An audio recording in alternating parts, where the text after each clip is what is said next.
ఒకటి మాత్రం గుర్తుపెట్టుకోర్రి, నల్ల బోర్డు మీద చాక్పీస్తో రాసిన రాతలు కాదు, తెల్ల కాగితం మీద పెన్నుతో రాసిన మాటలు కాదు. ఈరోజు సువర్ణ అక్షరాలతోటి లిఖించబడ్డది కేసీఆర్ గారి నామం తెలంగాణ ప్రజల గుండెల్లో. చెరిపేస్తేందుకు ఇదేమన్నా చాక్పీస్ రాతలు కాదు. ఈ తెలంగాణ గడ్డ మీద భూమి నీరున్నంతసేపు తెలంగాణ ప్రజల గుండెలలో సువర్ణ అక్షరాలతో లిఖించబడ్డ పేరు కేసీఆర్ గారు. మీ కాంగ్రెస్ పార్టీ రాబోయే కాలంలో ఏ ముఖ్యమంత్రి కానీ చేసే ధైర్యము, చెడిపేసే ధైర్యం కానీ ఆ సత్తా కానీ మీ పార్టీకి లేదు అని చెప్పి నేను చెప్పడం జరుగుతుంది. ఏ మానవాళ్ళు చెరిపేస్తారు మీరు?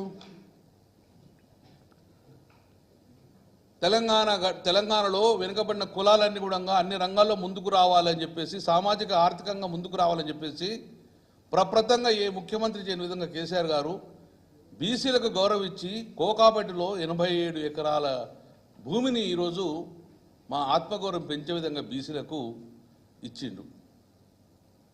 దాన్ని చెరిపేయగలుగుతాను? ఎస్, చెరిపేయగలుగుతావు. దేంట్లో అంటే కామారెడ్డి బీసీ డిక్లరేషన్ ఇచ్చినావు. కేసీఆర్ గారు 87 ఎకరాల భూమి ఇచ్చి బీసీ గుండెలలో చెరువును ముద్ర వేసుకున్నాడు బీసీలలో. కానీ మీరు బీసీ డిక్లరేషన్ ఇచ్చి ఏం చేసిండ్రు? ఇప్పుడు ఏం మాట ఇచ్చిండ్రు? 100 రోజుల లోపలనే 2వ దశ గుర్రలు ఇస్తా అని చెప్పిండ్రు. బీసీ డిక్లరేషన్ చేసి సంవత్సరంన్నర అయింది. ఇందులో ఒక్కడన్నా బీసీలకు మీరు చేసిండ్రా? ఈ బీసీ డిక్లరేషన్లో ఒక్కడన్నా హామీలు నెరవేర్చిండ్రా?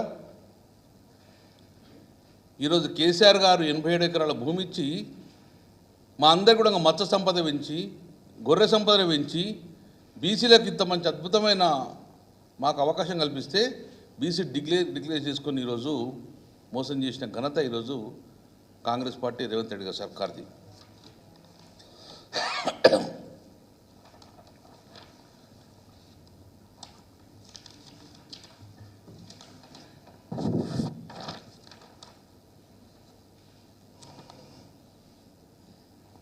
వంద రోజుల్లోనే ఇది మేము మీ అడ్వర్టైజ్మెంట్ రేవంత్ రెడ్డి గారు గుర్తు చేస్తున్నాం. 100 రోజుల లోపలనే 2,50,000 ప్రయోజన విలువ మీకు చేస్తానని చెప్పింది. ఇందులో ఇప్పుడు ఈ 6 నెలల్లో ఒక్కటన్నా మీకు ఈ పథకంలో మీరు చేసింది ఒక్కటన్నా మీరు ముందుకు తీసుకుపోయిండ్రా? ఇవన్నీ మభ్యపెట్టేందుకు కూడా చేసిన పథకాలు మీకు గుర్తు చేస్తున్నాం. సంవత్సరం అవుతుంది, ఇంకొక కరెక్ట్ 6 రోజులు అయితే 1 ఇయర్ అవుతుంది. నారీ న్యాయ్ ఒక్కటన్నా. ఇక మీరు కేసీఆర్ గారు పేరు చెరిపేస్తా అన్నారు. దళిత బంధు తీసుకొచ్చిన పేద ప్రజలలో ఉన్న పేరును చెరగొడతారా మీరు? చెరగొట్టింది ఏం చెప్పన్నా?